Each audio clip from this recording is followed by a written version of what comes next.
Bonjour à tous, vidéo un petit peu particulière. C'est la vidéo numéro 1000 sur la chaîne. Déjà, j'avais envie de vous remercier pour votre soutien, pour vos commentaires, pour tous les adorables messages que je reçois et je vous dédie. Je te dédie, toi qui m'écoutes, parfois très régulièrement, le matin, au café, dans la voiture. Cette chaîne dont l'une des envies est d'apporter un petit peu de lumière dans ce monde en proie à une forme de chaos, d'obscurité et d'incertitude. On va parler de guérison. J'ai cherché une thématique qui puisse me parler dans ce temps de Saturne-Neptune au 0 degré. Je me suis beaucoup interrogée sur le 0 degré. Je vous remercie aussi pour les nombreux commentaires qui sont arrivés, où ça vient me parler aussi de ce qui m'anime, ce qui est à l'intérieur de moi, en lien avec l'astrologie, mais aussi avec tout ce que je fais à côté, en recherche, en démarche complémentaire, en art mystique, afin de nourrir mon art astrologique. Directement, l'astrologie ne permet pas de guérir, elle est une lecture de nos intériorités, elle est aussi une lecture de nos potentialités, elle est une lecture de nos chemins, nos avenirs probables. Certains m'ont trouvé un petit peu trop abrupte, un peu trop lucide. Je ne sais pas mentir. La vérité crue nous apparaît chaque jour un peu plus. Elle n'est pas facile, mais c'est en la regardant en face, sans se laisser éblouir par elle, ou sans se laisser submerger par cette noirceur, que s'ouvre un chemin de compréhension, un chemin aussi où on peut développer sa propre vision de soi-même, de sa propre existence, mais aussi de sa place dans l'existence. Lorsque j'ai commencé l'astrologie, il y a pas mal d'années, j'avais une vingtaine d'années, j'ai, quelques années plus tard, commencé les consultations et j'ai assez rapidement arrêté. Pourquoi, me direz-vous? C'était pas un manque de compétences, mes analyses étaient déjà à l'époque particulièrement pertinentes. C'est que je déployais devant une personne une problématique intérieure et je n'avais pas les outils pour répondre positivement aux douleurs que l'on voyait dans le thème de naissance. Et ça a généré chez moi une énorme frustration qui a fait que je me suis intéressée à de nombreuses techniques collaboratives qui permettent, elles, d'ouvrir des portes de guérison. C'est ce que j'explore actuellement dans ma démarche en marge de l'astrologie. Depuis quelques semaines, depuis quelques jours, cette conjonction Saturne-Neptune est venue un petit peu ébranler mes certitudes. C'est un chemin qui a commencé en novembre l'année dernière avec la pleine lune du Taureau. Et comme vous le savez, je suis Scorpion et elle se déroulait en face de mon propre signe. Et là, j'ai été mis en contact avec des travaux d'une personne qui est décédée et qui permet de comprendre autrement euh, l'astrologie et qui m'a mis sur le chemin d'une forme de renouveau, en relien avec la tradition, avec des méthodes anciennes. Et j'ai commencé, je tournais autour depuis quelques mois, d'une nouvelle conception astrologique et d'un nouveau cheminement de pensée. Aujourd'hui, dans ce que je vois, le monde génère beaucoup de douleurs, beaucoup d'ombre, beaucoup de souffrances, et de très nombreuses personnes sont endommagées. Ça s'est amplifié dans le temps d'après Covid, où il y a un véritable désespoir et une grande brisure à l'intérieur de nombreuses personnes. Elles font avec, elles avancent, mais je sens, et je le vois bien au niveau des thèmes astrologiques, une coque, comme une prison, comme si certaines personnes étaient prises dans des fils d'araignée et ne pouvaient pas s'en extraire. Quelque chose qui était plus fort qu'elles, qui soit au-delà des mots. Alors, l'origine de cette brisure, elle est multiple, elle est protéiforme. On peut y donner un certain nombre de raisons, que ce soit l'enfance, que ce soit du transgénérationnel, que ce soit des vies antérieures. Mais toutes les systématiques, tous les process travaillent sur d'où ça vient. Et dans cette idée de quand on comprend d'où ça vient, on va pouvoir éclairer où on va. Et je m'aperçois qu'il manque une étape au processus. Je ne dis pas qu'il n'est pas valable. Ce n'est pas ce que je dis. C'est important de se connaître, c'est important de savoir qui on est, d'identifier aussi nos mécanismes de défense, les raisons de notre souffrance, mais ça ne suffit pas dans le processus de guérison. Et clairement, je m'interroge parce que je vois des personnes qui ont des années de thérapie, des années de travail sur elles-mêmes, et il y a quelque chose qui n'ouvre pas. Comme si la lumière qui est une guérison, n'arrivait pas à pénétrer au cœur, au centre. Il y a quelque chose d'une coque qui est fermée, qui est refermée, et qui n'arrive pas à capter cette lumière, la lumière qui nous permet de guérir, cette lumière qu'on trouve aussi au 0 degré du bélier, puisque le bélier, c'est le soleil, c'est Mars. Et les deux ensemble vont générer cette montée de sève, la puissance du printemps, la floraison des fleurs, qu'on voit après se manifester dans le taureau, puisque les fleurs, c'est le taureau, mais c'est la montée de la sève, cette puissance de la vie elle-même qui génère le sentiment de je suis en vie. Et chez beaucoup de personnes, cette pulsion de vie ne se déroule plus de manière naturelle. Alors j'avais une conversation le week-end dernier avec une amie astrologue et on avait cette même approche qu'une personne qui est en dépression, par exemple, et qui se lève tous les matins, qui met un pied par terre.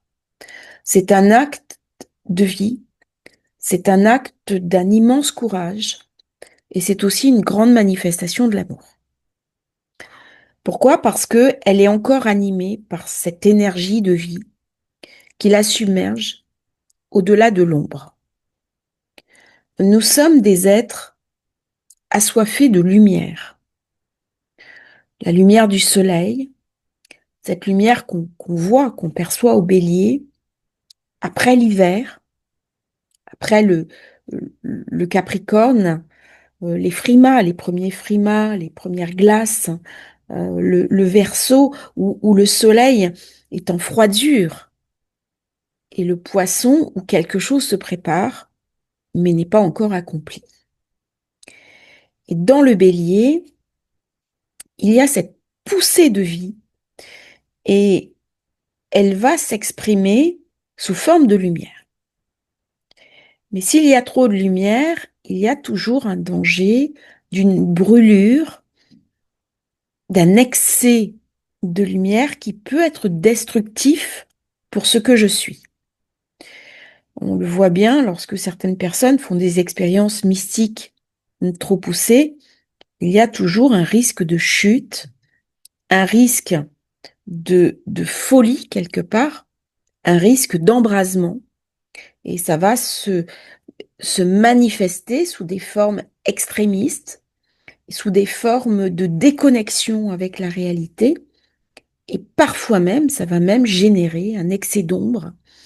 Et dans les cas les plus les plus puissants, on peut être amené à tuer pour ses idées, pour sa foi, et arriver à quelque chose de complètement inversé par rapport à cette lumière que l'on a touchée du doigt. Les mécanismes qui animent l'humain sont particulièrement complexes. Et la lumière nous demande une préparation pour la recevoir, un petit peu comme quand je vais l'été sur la plage. Eh bien, il faut que je mette une crème protectrice, je vais sous un parasol, je vais à certaines heures. Eh bien, l'exposition aux lumières célestes me demande ce même type de précaution, parce que sinon je risque une brûlure énergétique, avec des risques qui pour le coup sont très physiques. J'ai eu le cas dans mon entourage quand j'étais enfant, mon premier guide spirituel qui est devenu fou. J'en ai un autre qui est qui est mort. Donc il y a vraiment des dangers qui sont très présents. Alors ça ne veut pas dire je reste dans une vie matérialiste et je ne m'ouvre pas à une certaine connaissance, à une certaine sagesse.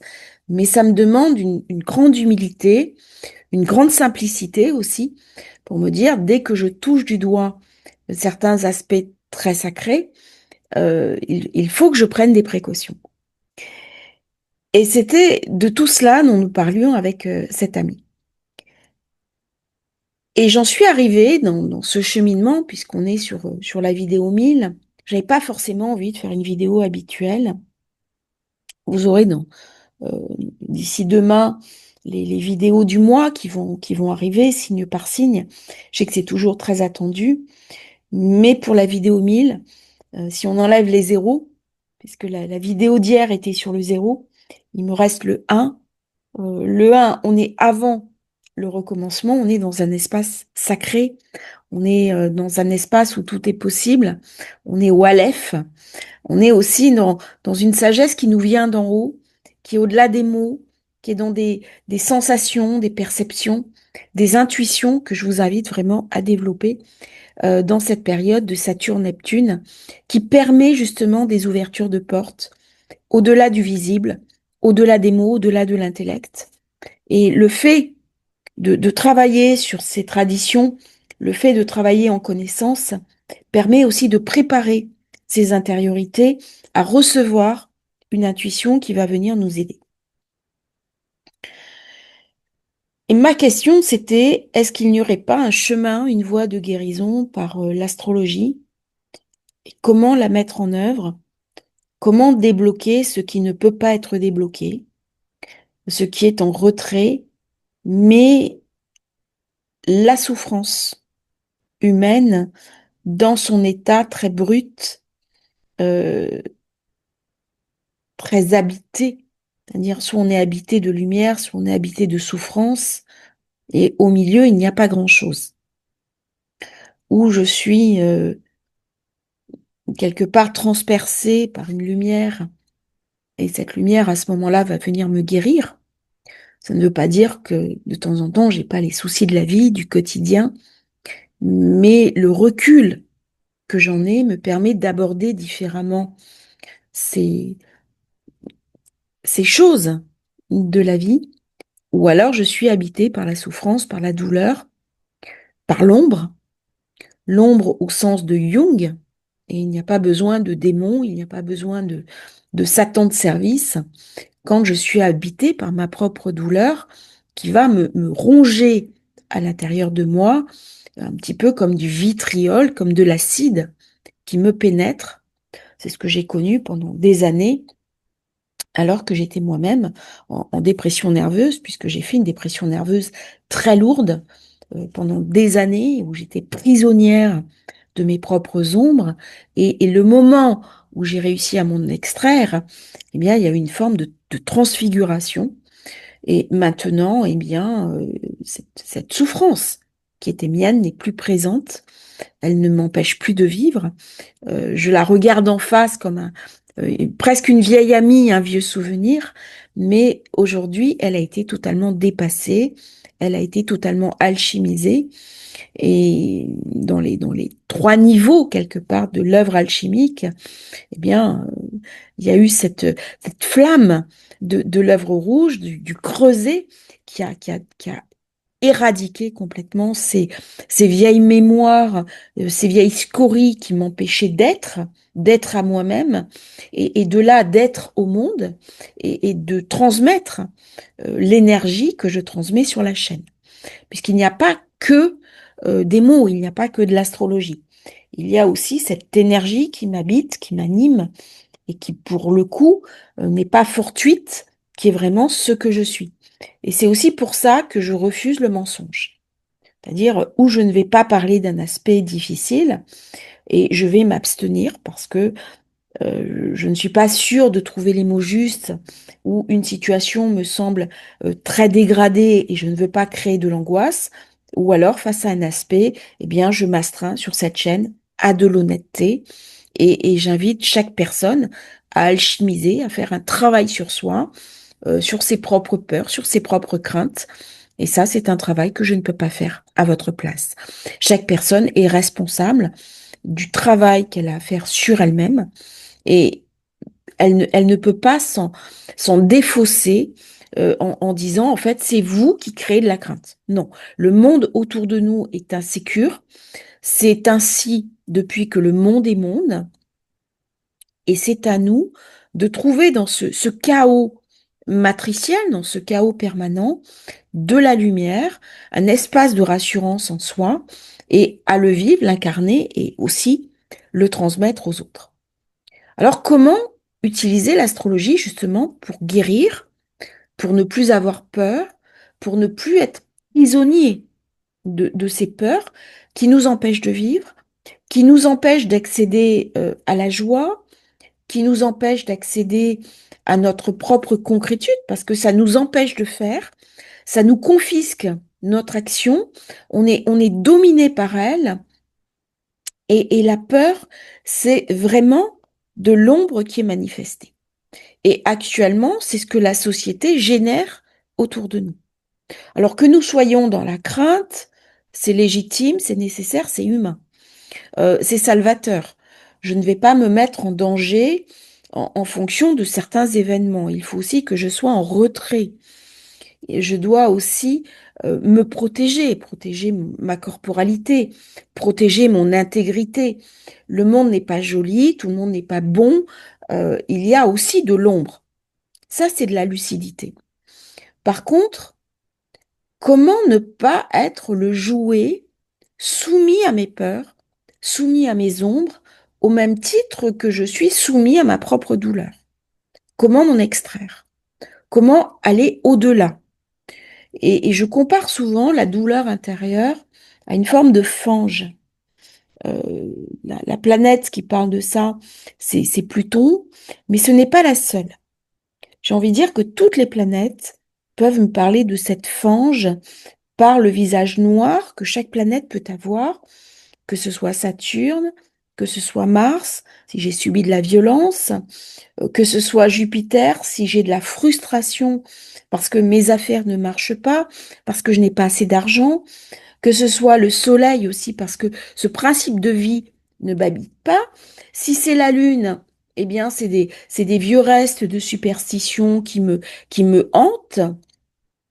Si c'est Neptune, c'est une forme de folie, c'est une forme de d'illusion, c'est une forme, j'aspire à quelque chose d'extrême, et puis en fait, je me crée un univers, et lorsque j'ouvre les yeux, c'est dramatique.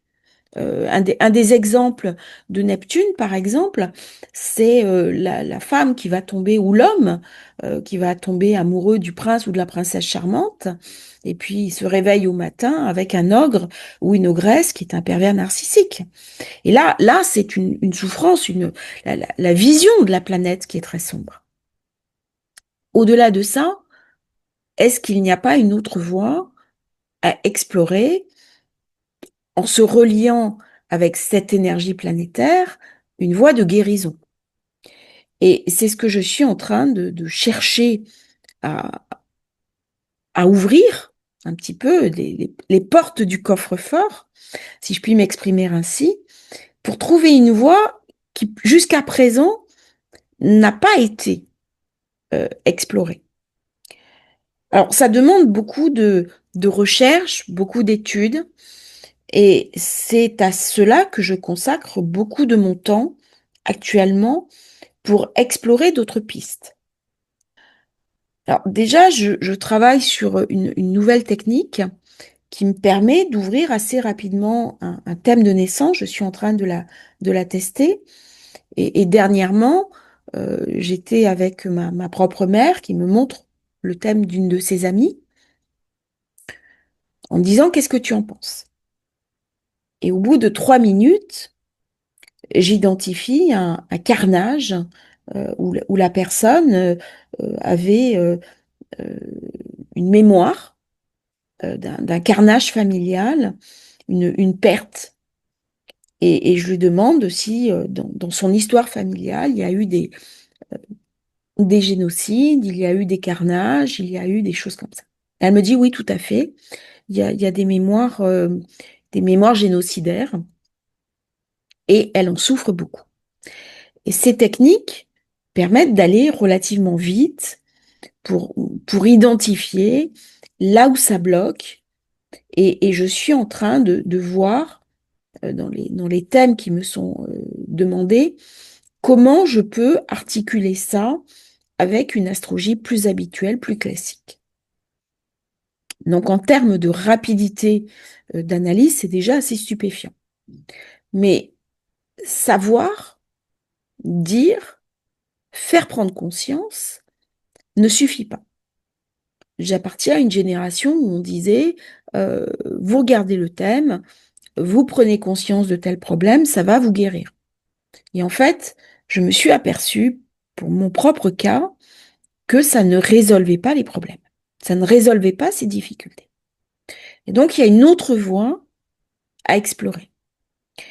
Dans ce temps de Saturne-Neptune, puisqu'on est au 0 degré, le 0 degré, c'est un espace éminemment sacré.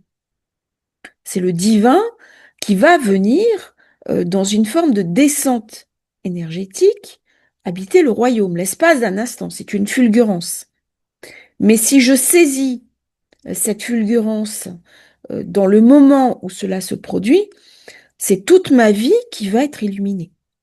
C'est-à-dire, c'est une opportunité incroyable pour chacun d'entre nous, mais également au plan collectif, pour saisir cet espace sacré qui amène une lumière absolue, un amour absolu. Et alors, attention, parce que on revient un petit peu sur ce que j'ai dit au début, un amour absolu qui peut aussi me brûler. Donc, je ne peux pas ouvrir totalement les vannes. Il faut aussi que je garde un espace de fermeture, au même titre que le divin s'est rétréci pour pouvoir se manifester. Alors, il y a plusieurs exemples de ce resserrement. On en parle euh, dans, dans les traditions hébraïques, c'est le Tzitzoum, et chez les chrétiens, c'est le Logos qui s'est réduit pour s'incarner dans Jésus, dans le Fils, qui est devenu le Christ. Donc on retrouve cette idée de restriction de la lumière parce qu'elle n'est pas à notre portée en tant qu'être incarné. Au 0 degré du bélier,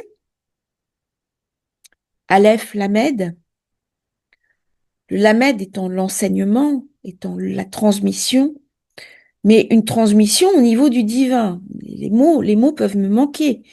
Quand je suis au Aleph, c'est le silence. Alors comment je transmets? Je transmets et je reçois par aussi l'expérience que je fais. Mais à condition d'avoir nettoyé en moi cette brûlure, cette douleur qui m'habite. Donc le premier des chemins, c'est d'aller vers soi, d'aller me rencontrer, d'aller savoir pourquoi je souffre et de m'ouvrir aussi à accepter l'idée de cette propre souffrance. Si je m'en défausse, C'est-à-dire, mais je souffre parce que j'ai des problèmes avec ma mère, j'ai des problèmes avec mon père, parce que la société ne me donne pas, parce que mes enfants... donc, ou parce que mon mari, parce que mon épouse, il y a plein de raisons qui expliquent que je souffre. Mais je ne me mets pas au centre. Quand, à un moment donné, je me pose en disant, je suis responsable de ma propre souffrance, même si elle vient de l'extérieur.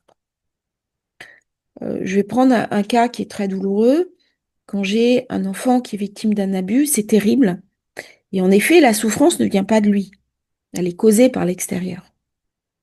Mais quand il grandit, quand il devient adulte, si à un moment donné, il ne se met pas au centre de sa propre brisure, en disant que il y a eu en effet un acte abominable, il est obligé de vivre avec. Son chemin de vie ne lui permet pas de faire sans. Mais par contre, quel sens il va donner à ça? Alors, pas le sens d'un point de vue de pourquoi il m'est arrivé ça. Parce que ça, c'est un grand mystère. Mais de cette douleur et du travail que j'ai fait sur cette douleur, qu'est-ce que je peux en faire? C'est ça la question du sens. L'autre jour, j'ai une personne qui est venue me voir, qui avait des années de thérapie derrière elle. On ne lui a jamais posé la question du sens. Quel sens donner à toute cette souffrance qu'il habitait? Quoi en faire? Mais sans se relier à l'origine. Et ça a été pour elle un vrai questionnement, où elle me disait, mais j'ai jamais pensé à me poser cette question. Et donc là, on est sur la première marche d'une forme d'ouverture, de dire c'est la question du sens. On se pose la question du pourquoi.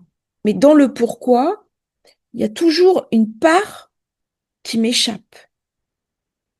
Et de là vient la question du comment.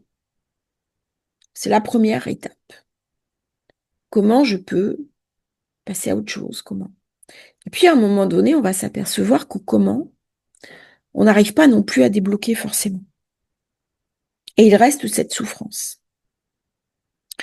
Quand un adulte qui a été un enfant abusé se retrouve là, il peut des fois répondre ni au pourquoi, ni au comment. Mais par contre, dans l'instant, dans ce temps d'absolu, il y a une douleur, il y a une fêlure qui demande une réparation. Comment je peux la réparer? Eh bien, dans cet espace infini, dans cet espace en lien avec le 0 et le 1. Et ça, c'est l'espace où il y a une zone qui peut être habitée. Cette zone habitée, on va parler du temple qui est en soi. Et je me faisais cette réflexion hier au soir par rapport, après avoir vu la vidéo d'un de mes amis, qui m'a beaucoup, beaucoup touchée, de Saturne, qui est le temple, et de Neptune, la descente énergétique de l'émanation la plus pure, la plus puissante, la plus divine qui soit, dans ce temple de cette humanité. Cette humanité que je représente à l'intérieur de moi. Chacun d'entre nous est l'humanité. Chacun d'entre nous, quelle que soit sa religion, quelle que soit sa foi, sa croyance, représente ce microcosme que tous ensemble, nous formons le macrocosme, cette humanité. En fait, nous sommes un. Et quand j'ai cette conscience du un, je peux me relier au tout. Et cette reliance au tout va me guérir. C'est un chemin, mais c'est même pas un chemin de faire quelque chose. C'est d'être quelque chose.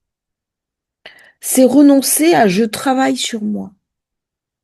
C'est c'est un état d'accueil d'une c'est même pas d'une conscience. C'est presque au-delà des mots, au-delà de la conscience. Et pour ce faire, je suis invitée à cultiver ce temple en moi qui va être un temple d'accueil. On n'est pas dans une église, on n'est pas dans une synagogue, on n'est pas dans une mosquée, on n'est pas dans un temple bouddhiste ou hindouiste.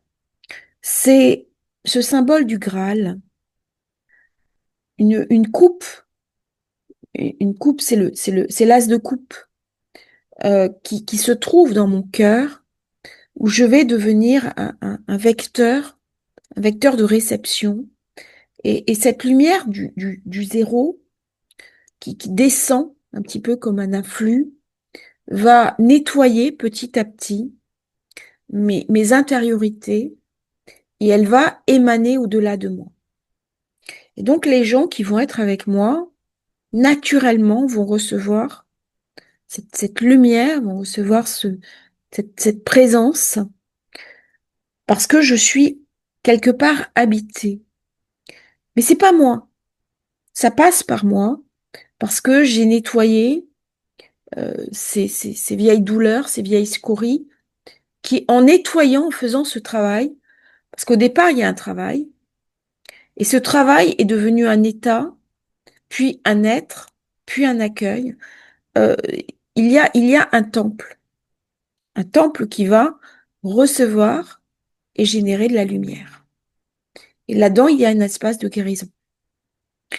Et cet espace de guérison peut se trouver euh, en, en, en lien avec le thème de naissance. Il y a dans chacun d'entre nous ce thème qui est parfait pour vous. Et c'est ce que je dis à chaque fois que quelqu'un me montre son thème en me disant il est très difficile. Alors c'est vrai que parfois il y a beaucoup de carrés, il y a des carrés difficiles, il y a des carrés conflictuels, il y a des douleurs, il y a des brisures. Un carré raconte toujours une épreuve de vie, une douleur, une conscience à dépasser, une puissance aussi à saisir. Parce que le carré va amener une capacité à dépasser, à se motiver, à incarner quelque chose. Ça montre aussi de la volonté. Et je dis toujours à la personne, votre thème, c'est le meilleur pour vous. C'est ce que vous avez de plus sacré. Et votre thème, il est parfait pour vous. Comment vous allez venir l'habiter? Et un carré, en fait, si on aime ces carrés, si on aime ces brisures, on envoie de la lumière dessus. Et du coup, il y a quelque chose qui se passe. Et dans cette idée du temple intérieur, ça passe par plusieurs niveaux.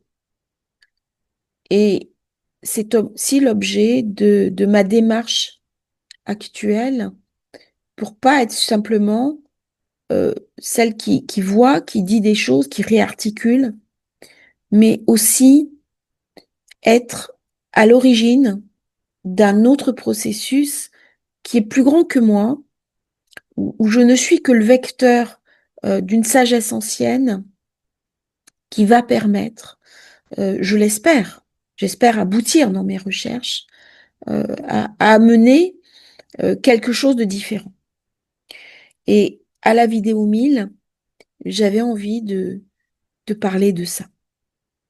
Je crois que le chaos dans lequel nous sommes est générateur de beaucoup d'angoisse, de beaucoup d'inquiétude, de beaucoup de noirceur aussi. On voit à quel point les ombres sont puissantes. Mais quand vous naviguez en mer et que vous êtes en nuit d'encre, qu'il y a une lumière au loin, aussi petite soit-elle, eh bien on la voit.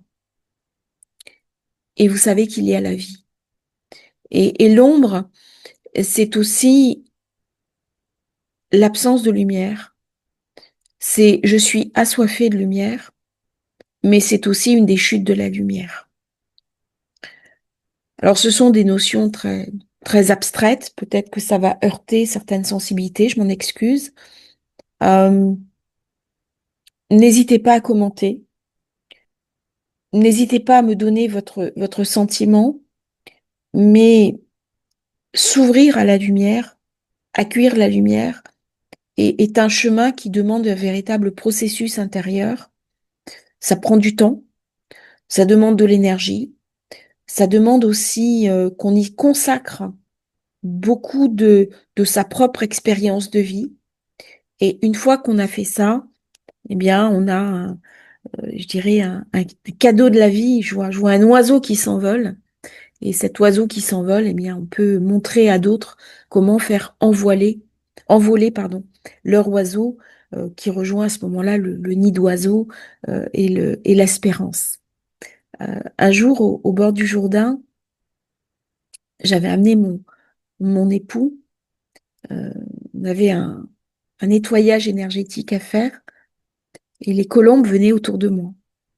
J'étais habillée en blanc et elles venaient tout autour de moi. Et aujourd'hui, je comprends un petit peu le sens de ces oiseaux euh, qui m'a mené déjà un message, même si à l'époque, j'avais pas encore les mots pour comprendre le message qui m'était amené. Et sur la vidéo 1000, eh bien, je voulais amener un grand message d'espérance parce que oui, la guérison humaine est possible. Oui, on peut vivre sans douleur. Oui, on peut progresser sans épreuve. Et c'est peut-être un des messages de l'ère du Verseau, c'est d'accepter qu'on puisse être sans cette douleur humaine et que nos âmes peuvent aussi progresser, évoluer, avancer, apprendre sans cette douleur humaine qui nous habite depuis très longtemps. Il y a eu un temple de brisé, il y a eu des temples de brisé, il y a eu la bibliothèque d'Alexandrie qui a brûlé, Delphes secoué par un immense tremblement de terre. Il y a eu des cités magnifiques, endommagées, brisées, l'Atlantide annihilée. Et de tout cela est née une forme de brisure, une douleur que nous ressentons à l'intérieur de nous. Eh bien, le temps est venu peut-être de réparer ce temple à l'intérieur de nous et de s'ouvrir au vivant pour être la meilleure partie de soi. Je vous remercie de votre présence. Je vous remercie de tous vos messages. Donc, on commence aujourd'hui une nouvelle aventure, puisqu'on est après ce début. On célèbre 1000 vidéos. C'est pas rien. Il y a eu beaucoup d'efforts, beaucoup de travail, beaucoup d'investissement de ma part et beaucoup de volonté de partager avec vous des lumières, de l'espérance, mais c'est une espérance qui ne se nourrit pas d'illusions, elle se nourrit de la capacité que nous avons chacun à affronter la vie, à y être heureux, à trouver notre propre espace sacré en nous, notre espace de paix en nous, même si le monde reste chaotique et reste pour le moment dans quelque chose de difficile. Mais je ne suis pas ce chaos du monde. Je vois le chaos, je le sens, je le perçois, mais je suis invitée à rester centrée dans ma propre paix intérieure et amener cette paix par rapport au chaos. À bientôt pour un nouveau partage sur Astrologie facile.